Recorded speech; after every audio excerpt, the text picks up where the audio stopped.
17 ans, je débarque en ville, pas pour apprendre, juste pour le nom. Je connaissais déjà les circuits, les automates, puis les tensions. Assis au fond de la classe, je trouvais le temps long. Je prenais mon rang d'écouter des théories quand j'avais déjà le métier dans le sang. Je venais juste chercher mon papier, mon petit diplôme de fin de parcours, pendant que dehors la métropole m'appelait pour ses mauvais tours. L'appart payé restait désert, je préférais le froid des corridors, les dalles de béton des stations, là où la ville enfin s'endort. Il y avait cette fille, un lien charnel, une relation faite de poison. On s'aimait mal, on s'aimait trop, de-là, de toute raison. Puis le rideau s'est déchiré, elle me trompait, c'était la fin. J'ai pété une coche, j'ai tout lâché, je suis allé là où je suis bien. C'est là que les gâteries ont commencé pour étouffer le bruit du dégoût. Je suis descendu dans le monde d'en dessous, là où on n'a plus rien à nous. Dormir dans le métro, sur les bancs ou dans le wagon en mouvement. Chercher la paix dans le bruit des rails, loin du regard des gens vivants. Et je roulais dans les tunnels sombres, la face blanche, le cœur en deuil. Cheveux longs noirs maquillés en mort, je marchais tout seul. Un fantôme dans les stations, perdu entre deux dimensions, à chercher dans les paradis artificiels une rémission. J'étais le chauffeur de ces beautés, le bouncer des escortes de luxe. Entre Montréal puis Québec, je roulais pour fuir tous mes reflux.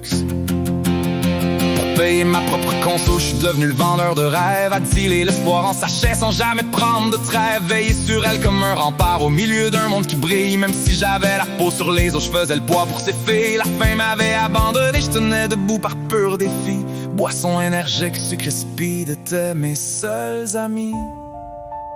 Écoute ton orientatrice. Prends 6 mois pour te retrouver,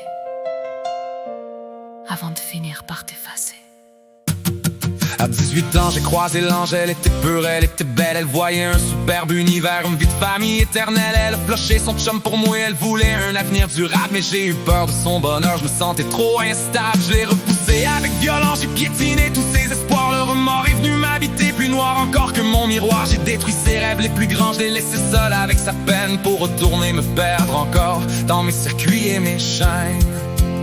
Sorti dans les bars avec mon frère, les cocktails ont changé de goût. Boisson énergique, oui, d'ecstasy speed, je voulais juste me remplir de tout.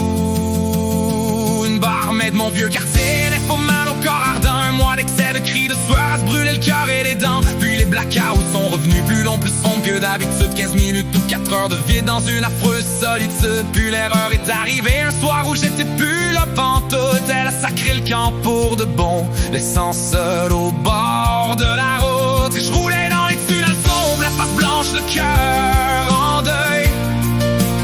Cheveux longs noirs maquillés en mort, je marchais tout seul.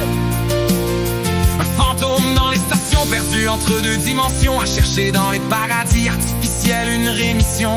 J'étais le chauffeur de cette beauté, le bouncer des escortes de luxe.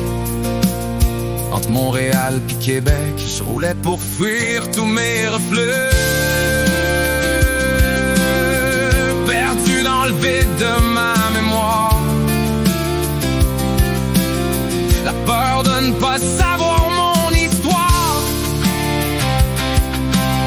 Puis l'indifférence qui s'installe dans la routine d'un destin sale. C'était juste un autre soir, un autre blackout dans le noir.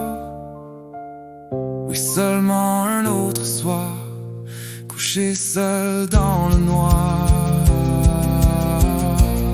à ne souhaiter qu'un au revoir.